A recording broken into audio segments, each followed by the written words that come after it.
नमस्कार बच्चों, मैं अभय मिश्रा, प्रवक्ता गणित, राजकीय जुबली इंटर कॉलेज लखनऊ से आपको उपचारात्मक शिक्षण में आज समुच्चय सिद्धांत के बारे में बताऊंगा।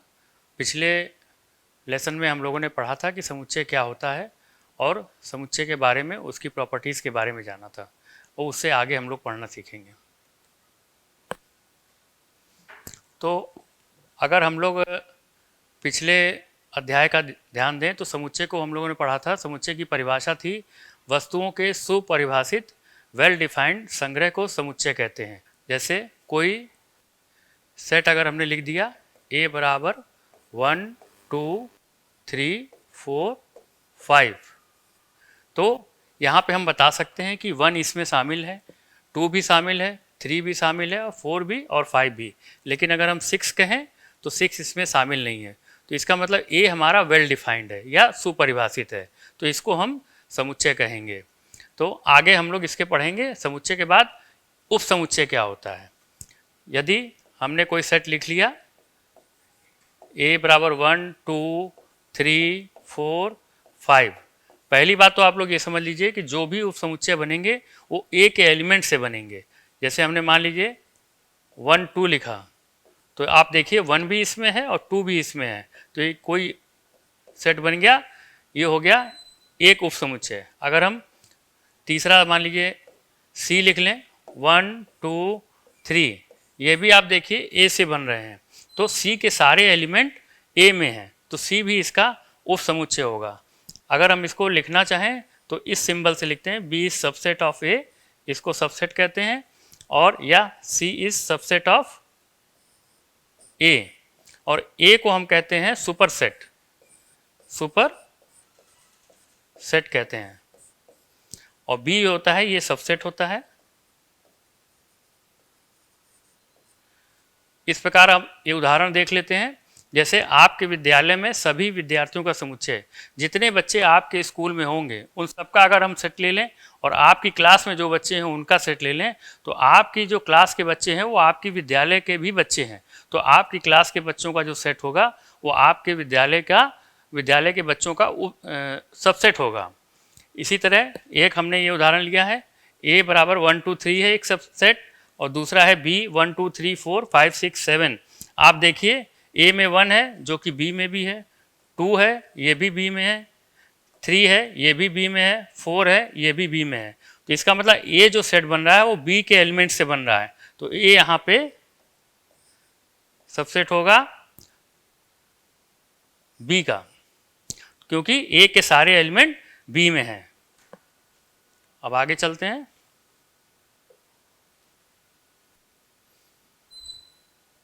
अब हमें लिखना है किसी भी सेट के सबसेट कैसे लिखे जाते हैं, ये सीखना है। तो मान लीजिए ए हमारा 1 2 3 3 एलिमेंट हैं, इसके हमें सबसेट बनाने हैं। सबसेट का मतलब इन्हीं एलिमेंट्स का यूज़ करके हमें दूसरे सेट बनाने हैं। मान लीजिए कोई बच्चा कहेगा हम कोई सेट नहीं लेंगे, कोई एलिमेंट हमने नहीं लिया, तो ये खाली रह जाएगा। दूसरा कहेगा हम एक एक करके लेंगे, तो 1 बनेगा, फिर 2 बन जाएगा और फिर 3 बन जाएगा। एक बच्चा कहेगा नहीं हम 2 2 एलिमेंट लेंगे, तो 1 2 बन गया, फिर 2 3 हो जाएगा और फिर 1 3 हो जाएगा। एक इस तरीके से बन जाएगा। कोई बच्चा ये भी कह सकता है नहीं हम तीनों को ले लेंगे, तो 1 2 3। इस प्रकार इन एलिमेंट से हम इतने सेट बना सकते हैं। काउंट करेंगे 1 2 3 4 5 6 7 8, इसके 8 सबसेट बने हैं, 8 सबसेट। जब एलिमेंट हमारे कितने हैं 3, इसके अंदर 3 अवयव हैं या 3 एलिमेंट हैं, तो हमने 8 बना लिए। अब हम लेंगे a बराबर 1 2, इसके सबसेट बनाएंगे। तो पहला कोई एलिमेंट नहीं लिया हमने, दूसरा 1 लिया, फिर 2 लिया और फिर 1 2 दोनों ले लिया। अब यहाँ आप देखिए 1 2 3 4, यहाँ पे 4 सबसेट बन गए।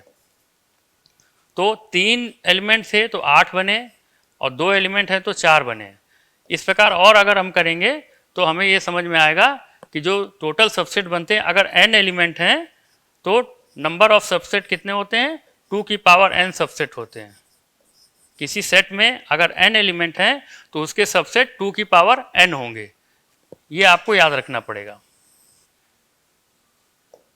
अब हम लोग घात समुच्चय समझेंगे या पावर सेट क्या कहते हैं। तो पावर सेट वो सेट होता है जो किसी भी सेट के सबसेट से बनता है। जैसे हम लोगों ने अभी पिछला देखा है, a बराबर 1 2 3 अगर हमारा कोई सेट है तो इसके हमने सबसेट लिखे थे 1 2 3 1 2 2 3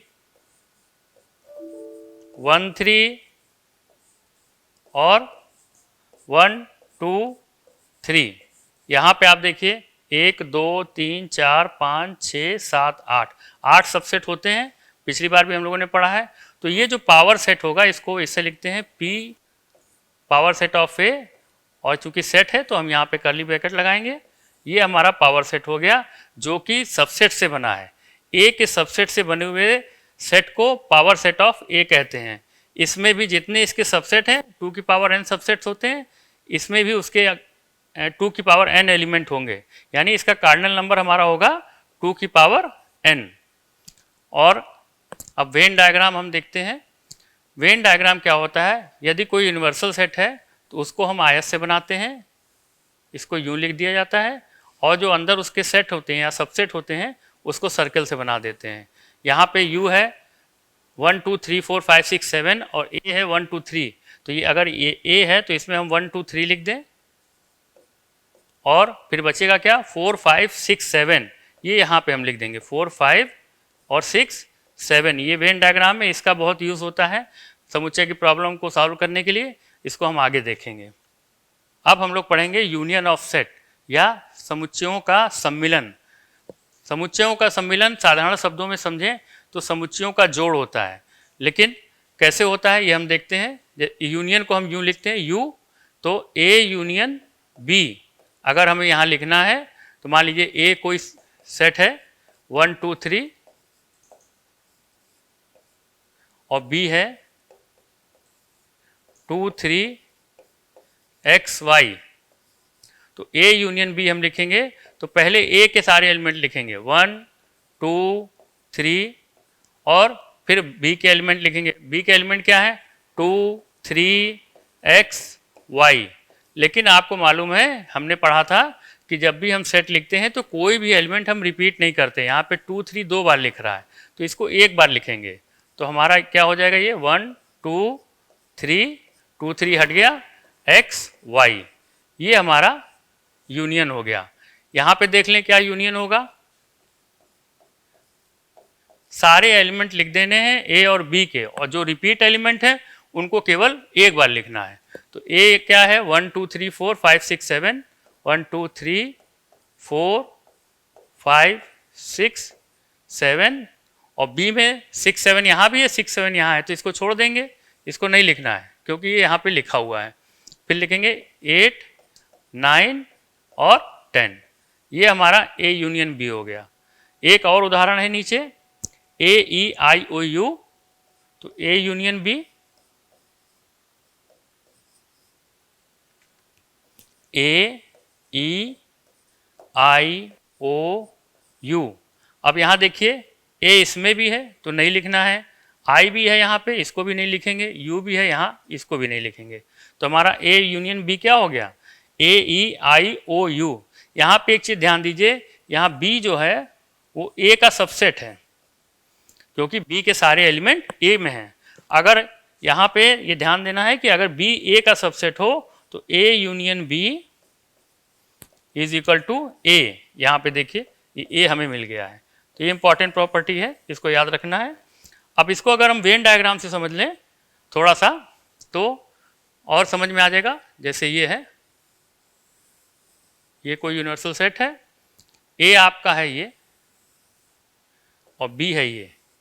पहले हम कॉमन वाले एलिमेंट लिख देते हैं, ये एरिया हमारा कॉमन है ये, तो कॉमन क्या है 6 7, यहाँ पे हमने लिखा 6 और ये 7। अब क्या बचा, ये A लिख दिया, ये बी लिख दिया। तो 1 2 3 4 और 5 और 6 7 ए में यहाँ तक है ही है। बी में 7 8 9 10, 7 8 9 10, देखिए बी ये है, ये पूरा बी, 6 7 8, अच्छा 7 हो गया है, 7 को हटा दीजिए, तो 6 7 8 9 10 ये हो गया, क्योंकि 6 7 हमारा कॉमन है, ये नहीं रहेगा। तो ए यूनियन बी क्या हो गया, ये पूरा यहाँ से लेके ये एरिया, अगर हम इसको कलर कर दें पूरा, तो ये पूरा ए यूनियन बी है इस तरीके से। तो आगे हम देखते हैं ए इंटरसेक्शन बी, या इंटरसेक्शन ऑफ सेट्स या समुच्चयों का सर्वनिष्ठ। जैसे वो जोड़ था वैसे इसमें, उसमें सारे एलिमेंट लिखते थे ए के भी और बी के भी, वैसे ही इसमें जो कॉमन एलिमेंट है केवल उनको लिखा जाएगा। अगर हम डायग्राम से समझें तो कॉमन एरिया क्या है, ये हमारा ये है, ये ए है और ये बी है, और ये हिस्सा जो है ये हमारा है ए इंटरसेक्शन बी। तो यहाँ पे देखिए केवल जो दोनों में कॉमन है उनको लिखते हैं। ए इंटरसेक्शन बी क्या लिखेंगे हम, क्या कॉमन है, 1 देखिए यहाँ है, नहीं है, 2 इसमें भी नहीं है, 3 भी नहीं है, 4 भी नहीं है, 5 भी नहीं है, लेकिन 6 है और 7 है, 6 भी है और 7 है। अब इधर से देख लीजिए 8 है इसमें, नहीं है, 9 भी नहीं है, 10 भी नहीं है, तो कॉमन क्या है 6 और 7। तो हम यहाँ पे लिखेंगे 6 और 7, ये हमारा इंटरसेक्शन एरिया हो जाएगा। यहाँ पे ये वाला 6 और 7 यहाँ पे आएंगे, तो ये हमारा ए इंटरसेक्शन बी है। अब आगे देखेंगे समुच्चयों का अंतर। समुच्चयों का अंतर देखते हैं, समुच्चयों के अंतर को लिखते हैं ए माइनस बी या बी माइनस ए। अब ये दोनों अलग अलग चीजें हैं, तो ए माइनस बी का मतलब है कि ए के वे एलिमेंट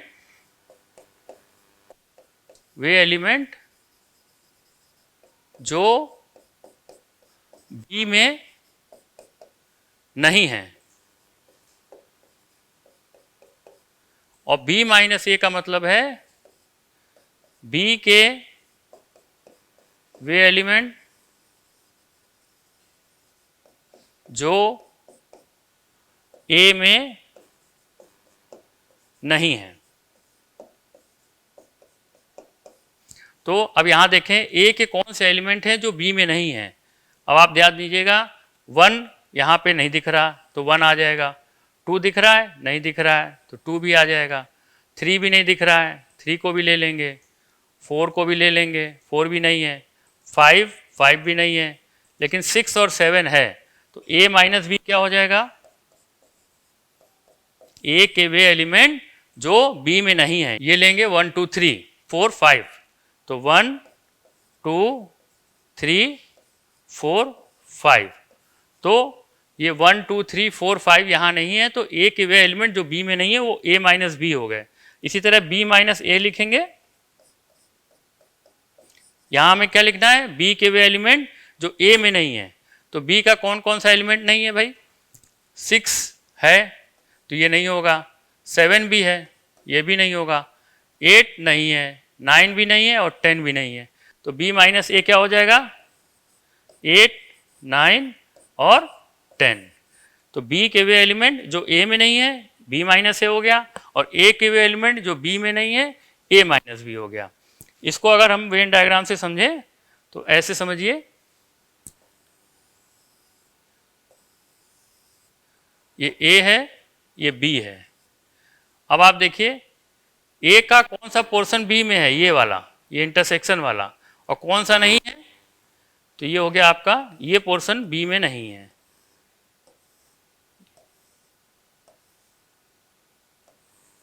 ये पोर्शन,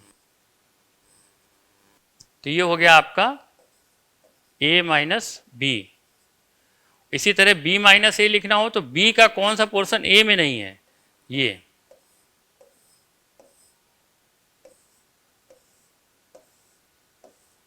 ये आपका हो गया बी माइनस ए। फिर से ध्यान दीजिएगा, ए माइनस बी का मतलब ए के वे एलिमेंट जो बी में नहीं है, और बी माइनस ए का मतलब है बी के वे एलिमेंट जो ए में नहीं है। आगे चलते हैं। अब ये कुछ प्रश्न आते हैं, व्यवहारिक प्रश्न, यहाँ पे इसको समझेंगे, थोड़ा वेन डायग्राम की सहायता से इसको करने की कोशिश करेंगे। जैसे मान लीजिए ए और बी दो सेट हैं, तो ये पूरा यूनियन होगा यहां से यहां तक, ये पूरा एरिया, और ये वाला पार्ट इंटरसेक्शन है। तो अगर हम एन ए लिखें, ए यूनियन बी, एन जो होता है कार्डिनल नंबर होता है, हम लोगों ने पढ़ा है, जो जितने नंबर ऑफ एलिमेंट सेट में होते हैं उसको उसका कार्डिनल नंबर कहते हैं। तो एन ए यूनियन बी ये किसके बराबर होगा भाई, ये देखना है हमें। तो पहले तो एन ए यूनियन बी ये एन ए के बराबर होगा पूरा, ये एन ए ले लें, एन ए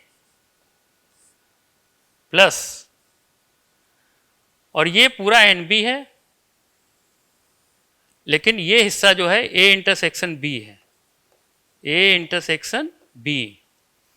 बी में से अगर हम ए इंटरसेक्शन बी को घटा दें तो हमें ये एरिया मिल जाएगा।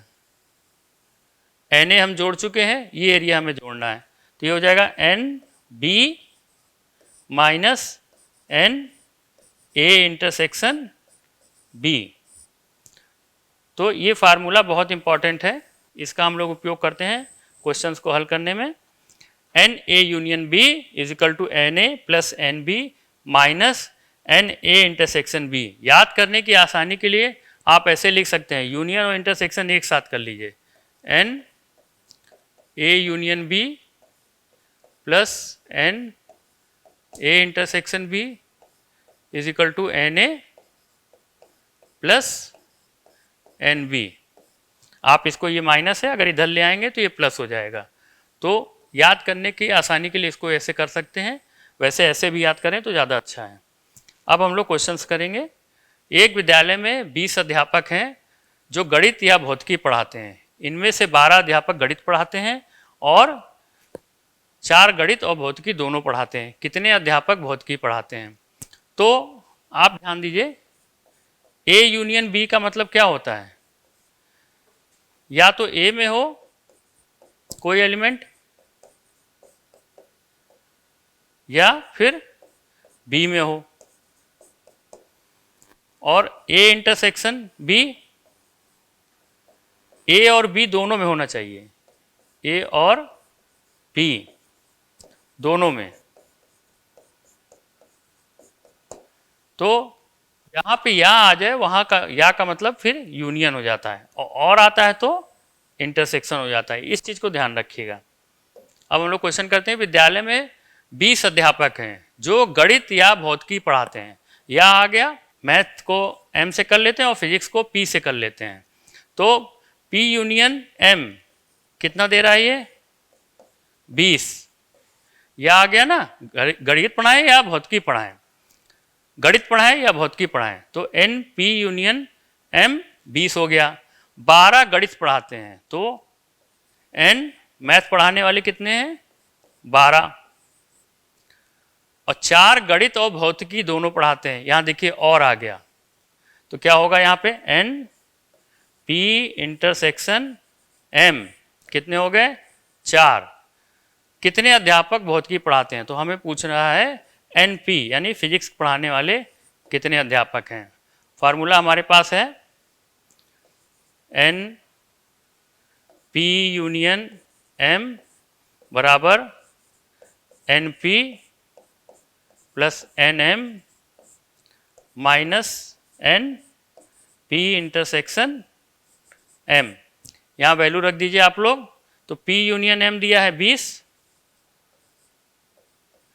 एन पी हमें निकालना है, एन पी हमें नहीं मालूम, यानी फिजिक्स पढ़ाने वाले अध्यापक।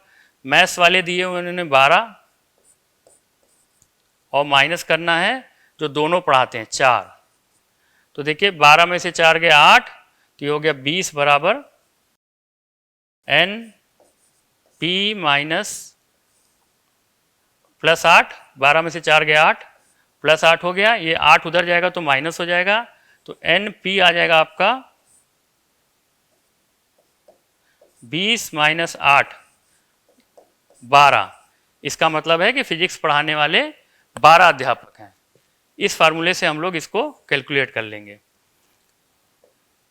अब आगे देखते हैं अगला क्वेश्चन। एक कमेटी में 50 व्यक्ति फ्रेंच, 20 व्यक्ति स्पेनिश और 10 व्यक्ति दोनों भाषाओं में बोल सकते हैं। कितने व्यक्ति इन दोनों ही भाषाओं में से कम एक भाषा बोल सकता है? अब आप देखिए, कमेटी में 50 व्यक्ति फ्रेंच बोल रहे हैं, फ्रेंच को F हम ले लेते हैं, NF, और स्पेनिश को NS ले लेते हैं। तो NF का दिया है मान 50, यानी 50 व्यक्ति फ्रेंच बोल सकते हैं, 20 व्यक्ति स्पेनिश बोल सकते हैं और 10 व्यक्ति दोनों में, दोनों मतलब इंटरसेक्शन बताया था, दोनों में जो होगा वो इंटरसेक्शन होगा। तो NF इंटरसेक्शन S कितना दे रहा है? 10, और कह रहा है दोनों ही भाषाओं में से कम एक भाषा बोल सकते हैं। इसका मतलब ये है कि या तो फ्रेंच बोलें या स्पेनिश बोलें। तो जब या आ गया तो हमें क्या निकालना है? यूनियन, NF यूनियन S, ये हमें निकालना है। तो अब देखते हैं, फार्मूला में याद है, NF union S is equal to NF plus NS minus NF intersection S। तो NF क्या हो गया? NF क्या यहाँ पे दिया है? 50, और NS दिया हुआ है 20, और NF इंटरसेक्शन S दिया है 10। तो 50 और 20 70, 70 में से 10 गया 60। तो 60 व्यक्ति ऐसे हैं जो दोनों में से एक भाषा बोल सकते हैं। इसका मतलब या तो फ्रेंच बोलेंगे या स्पेनिश बोलेंगे। इस प्रकार हम लोगों ने सवाल किए और इसकी फार्मूले की मदद से इस प्रकार के क्वेश्चन बहुत आसानी से हल हो सकते हैं। इसको हम लोग वेन डायग्राम की सहायता से भी कर सकते हैं। देख लेते हैं एक इस क्वेश्चन को। तो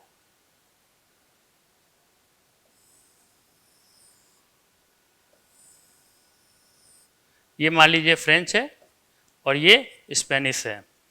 तो 10 व्यक्ति कह रहा है दोनों भाषाओं में, यानी इंटरसेक्शन 10 हमने यहाँ लिख लिया, ये इंटरसेक्शन का एरिया है।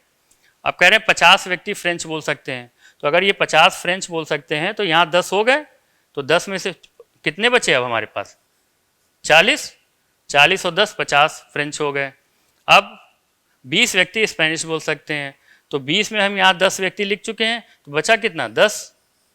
अब ये पूछ रहा है कितने व्यक्ति इन दोनों ही भाषाओं में कम से कम एक भाषा बोल सकते हैं। तो आप देखिए, यूनियन हमें निकालना है 40, 10 50 और 10 60। वेन डायग्राम की सहायता से बहुत आसानी से हो जाता है और ज़्यादा समझ में आता है। फार्मूले की सहायता से भी कर सकते हैं, जिससे आपको आसान लगे उस तरीके को आप अपनाइए और क्वेश्चन करिए। आप सभी का बहुत बहुत धन्यवाद। आप लोगों ने समुच्चय का दूसरा पार्ट पढ़ा, उम्मीद करता हूँ कि आपको समझ में आया होगा। Thank you.